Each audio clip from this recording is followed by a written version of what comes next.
Good morning, students. Up to last class, we have discussed it. What is the force? What are the contact force and non-contact force?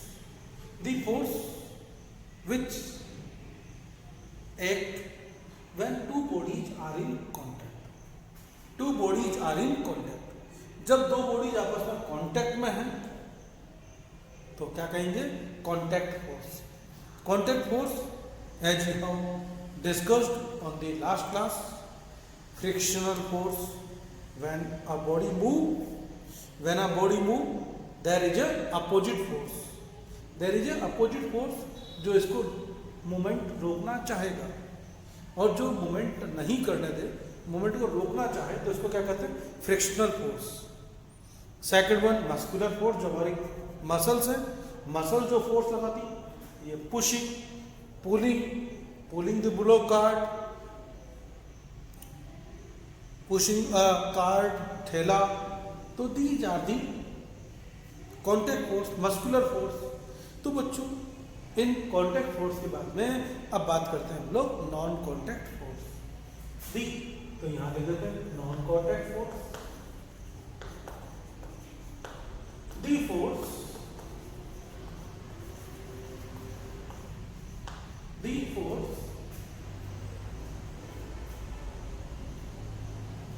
that come into play, that come into role, that come into role, that come into role when two or more objects, when two or more objects are not in direct contact, are not in direct contact. तो जब दो या दो से ज्यादा object एक दूसरे के डायरेक्ट कांटेक्ट पर नहीं होते तो ऐसे फोर्स को हम लोग क्या कहते हैं बच्चों? Non contact force. Non contact force may be of number one gravity, may of gravity. Due to the gravity तो क्या कहेंगे? Gravitational force. क्या कहेंगे बच्चों? ग्रेविटेशनल. बड़ा ही कॉम्प्लिकेटेड इशू है ये. ऊपर फेंका नीचा के गिरा, ऊपर फेंका नीचा के गिरा. बच्चों जो एप्पल गिरना था वो इस न्यूटन के सामने क्यों गिरा? सिर पे गिर जाता तो कितना अच्छा होता. हुआ क्या? न्यूटन साहब अपनी फैमिली से लड़ झगड़ करके बाहर निकाल दिया होगा उनको बीवी ने. तो जब लड़ झगड़ के बाहर निकले, रोड पर घूम रहे थे, तो घूमते घूमते थक गए तो एक पेड़ के नीचे बैठ गए. पेड़ था एप्पल का. अब एप्पल उनके सामने नहीं जाके नीचे गिरा. जैसे ही गिरा तो न्यूटन साहब ने अपना एक लॉ बना डाला, that is known as gravitational law. Intelligent person थे तो उन्होंने एक लॉ बना डाला, that is the gravitational force. What is the gravitational force? All the object, earth pull all the object, जितने भी ऑब्जेक्ट्स होते हैं उन सबको हमारी अर्थ अपनी तरफ खींचती है. Earth pulls all the object by the force. This force is known as gravitational force.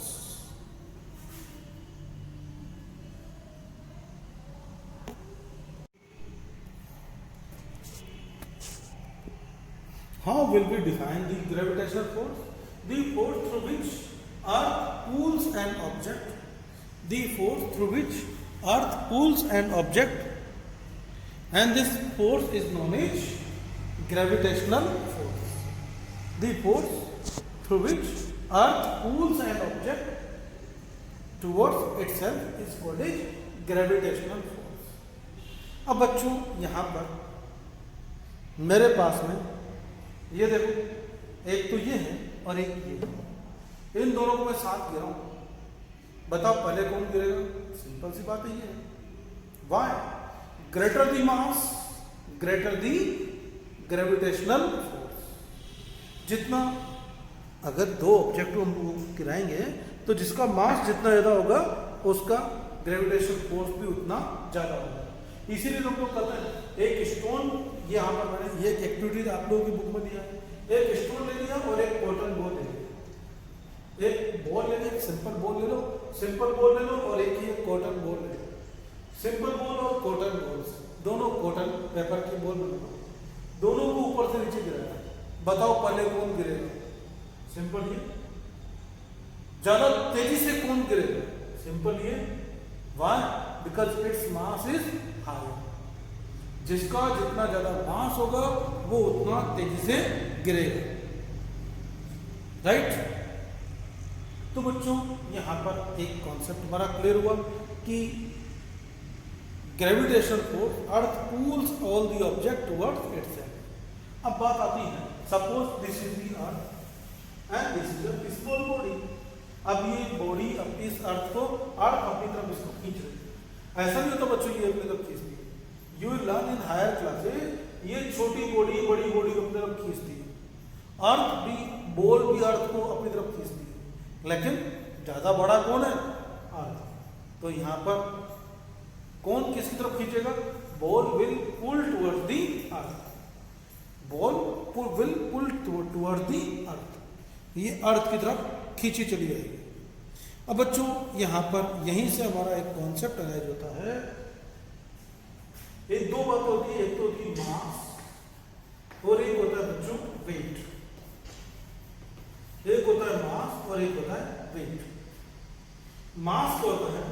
यहीं पर लिख देता हूं मैं।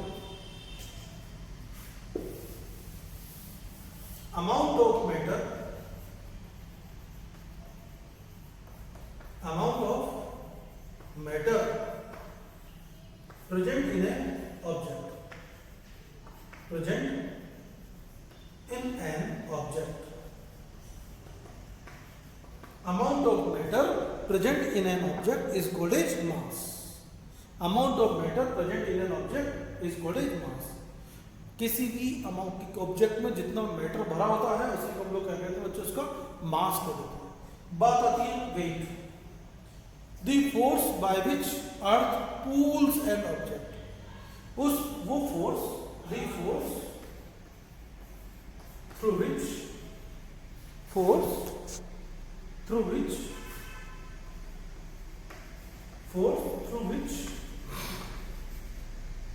earth pulls an object,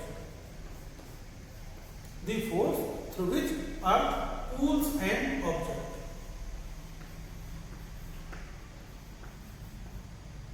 is called as weight. वो फोर्स जिससे किसी अर्थ किसी भी ऑब्जेक्ट को खींचती है, क्या कहते हैं बच्चों? वेट कहते हैं। बात समझ आ गई? What is difference between the mass and weight? Mass amount of matter present in an object, weight the force through which earth pull an object. अब बात आती है बच्चों, यही तो थोड़ा सा मैं अगर थोड़ा डिटेल में जाऊं तो यहां पर देखो, ये क्या है? फोर्स। ये क्या है? Mass. What is relation between the force and weight? Mass and weight. तो वेट इक्वल, वेट को हम लोग W से रिलेट करेंगे, स्मॉल w में। Small w equal to weight. Weight equal to होता है बच्चों मास इनटू मास डॉट लगाते हैं यहाँ पर, mass dot a, mass of the object. अब ए क्या होता है बच्चों? ए को हम लोग यहां पर कहते हैं एक्सीलरेशन। क्या कहते हैं बच्चों? एक्सीलरेशन। क्या कहते हैं? एक्सीलरेशन। ज्यादा हमारे कोर्स हम लोग बाद में बात करेंगे इसके बारे में। ए को यहां पर हम लोग कहते हैं बच्चों जी। ए एक्सीलरेशन, और एक्सीलरेशन को क्या कहते हैं बच्चों? जी। जी क्या होता है? कहेंगे एक्सीलरेशन ड्यू टू ग्रेविटी। क्या कहते हैं बच्चों? Acceleration due to gravity. क्या कहते हैं? Acceleration due to gravity. A क्या होता है बच्चों? Acceleration due to gravity. तो वेट क्या हो गया, weight equal to mass multiplied by g. G यहां पर मैं इसको हम लोग क्या लिखेंगे, mg। क्या लिखेंगे बच्चों इसको, mg। W equal to mg। तो g क्या होता है, एक्सीलरेशन ड्यू टू ग्रेविटी। कोई भी ऑब्जेक्ट एक्चुअल में क्या होता है बच्चों, यहाँ पर ग्रेविटी क्या करती है, अर्थ जैसे अपनी तरफ खींच रही है, तो यहाँ पर वेट जो इसकी जो स्पीड होती है ना, स्पीड यहाँ पर तेजी से बढ़ती हुई जाती है। और ये स्पीड जो जिस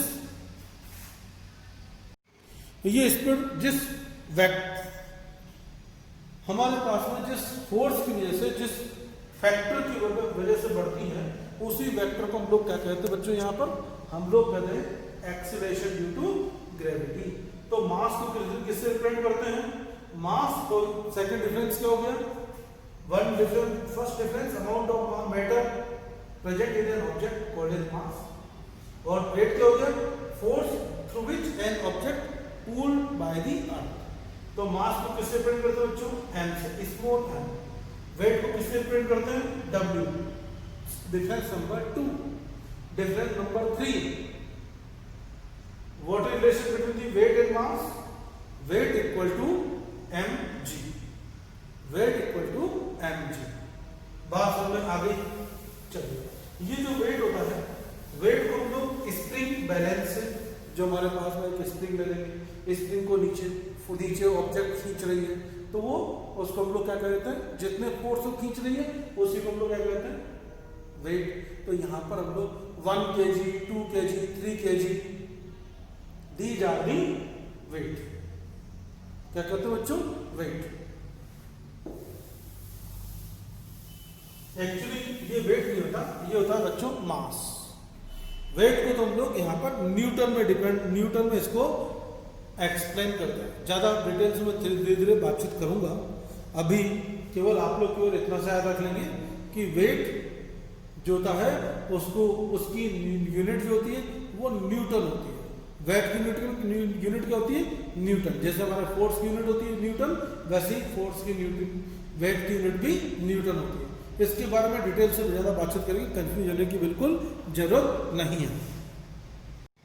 अब बच्चों एक बात और समझें, अगर ग्रेविटेशनल फोर्स जितना ज्यादा तो वेट, मास तो बच्चों उतना ही रहेगा, लेकिन weight, gravitational force more, weight will be higher. Gravitational force low, weight will be lower. बात समझ में आ गई। तो यहां पर मेरे पास में एक कॉन्सेप्ट आता है, try to understand here. This is the earth and this is the moon, this is the moon. जो अर्थ होती है बच्चों, अर्थ का मास ज्यादा, बड़ा साइज ही बड़ा है, मून का साइज छोटा। ये देखो, मून का साइज भी छोटा, वेट भी छोटा, अर्थ का मास भी ज्यादा और साइज भी बड़ी। तो किसका ग्रेविटेशन फोर्स ज्यादा होगा, which having both higher gravitation force. Simple सी बात है, earth having larger gravitational force, earth has large gravitational force, moon less gravitational force. Earth का ग्रेविटेशनल फोर्स 6 टाइम होता है in comparison to the moon. Moon के comparison में 6 times. अगर मैं बात करूं इसकी, तो मून का ग्रेविटेशनल फोर्स अर्थ के कंपेरिजन में कितना हो गया, 1/6। अर्थ के कंपेरिजन में यहां पर कितना हो गया, 1/6, यानी 6 times lesser gravitational force having the moon, earth से 6 टाइम्स कम। तो मून का अर्थ का कितना हो गया, comparison to moon 6 times more. तो बच्चों अगर मेरा वजन यहां पर 80 kg है, मेरा वेट यहां पर कितना है, 80 kg, तो मून पर कितना हो जाएगा, 1/6, 80/6। इतना कम है तो हल्का फुल्का हो गया, बड़ा मजा आ गया। तो बच्चों यहां पर यहीं से कॉन्सेप्ट अराइज होता है, if a person can jump 1 metre on the earth. एक पर्सन अर्थ पर कितनी जंप लगा सकता है? 1 मीटर। तो मून पे ये कितनी लगा पाएगा? 6 मीटर। अरे ये तो क्या बन गया? क्रिश बन गया। 1 मीटर वहां पर पहुंच गया 6 मीटर। 6 मीटर मीन्स 1 मीटर में 3.5 फुट। तो यहां पर कितना मीटर हो गया? 6 मीटर। ये तो भाई 24 फीट। 2 मंजिल तक तो ऐसे कूद लिया जंप करके, बड़े मजे में। बात समझ में आ रही बच्चों? तो ये था ग्रेविटेशनल फोर्स। क्यों बच्चों? This is the plastic object, rub it with the hairs, dry hairs. अगर तेल नहीं डला हो तो बहुत अच्छी बात है। ड्राई हेयर्स, हम लोग कोई प्लास्टिक ऑब्जेक्ट ले सकते हो। ये देखो, ये ऐसे अगर पेपर के पीसेज आप लोग रख दोगे, छोटे छोटे पेपर के पीसेज, ये रब करोगे, ये उनको अट्रैक्ट करना स्टार्ट कर देंगे और पेपर के पीसेज से चिपक जाएंगे। क्यों चिपके? व्हेन वी रब देयर इट गेट चार्ज। इस पर क्या आ गया? चार्ज आ गया। बलून होता है बलून, बलून को ये रगड़ो, दीवार पर चिपक जाएगा। दीवार पर चिपक गया। कपड़े सर्दी के टाइम पर, वूलन स्वेटर जब उतारते हैं तो किट किट किट की आवाज करता है। वाई?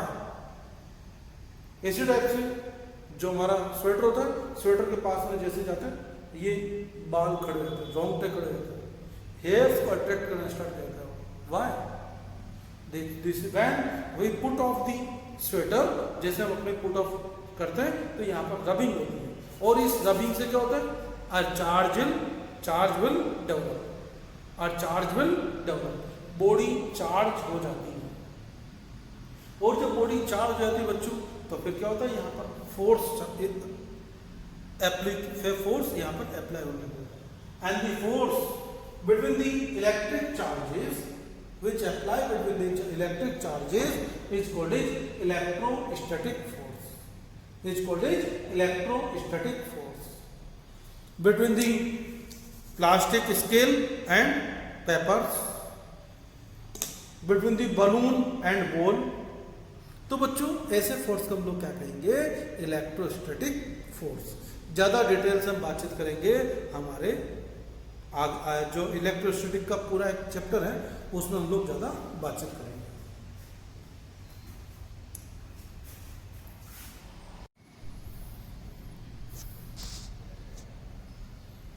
तो बच्चे देखा गया magnetic force, the force which come into role between the magnet and magnetic materials. Magnet and magnetic materials, magnet और मैग्नेटिक मटेरियल के बीच में लगने वाले फोर्स को क्या कहते हैं बच्चों? Magnetic force.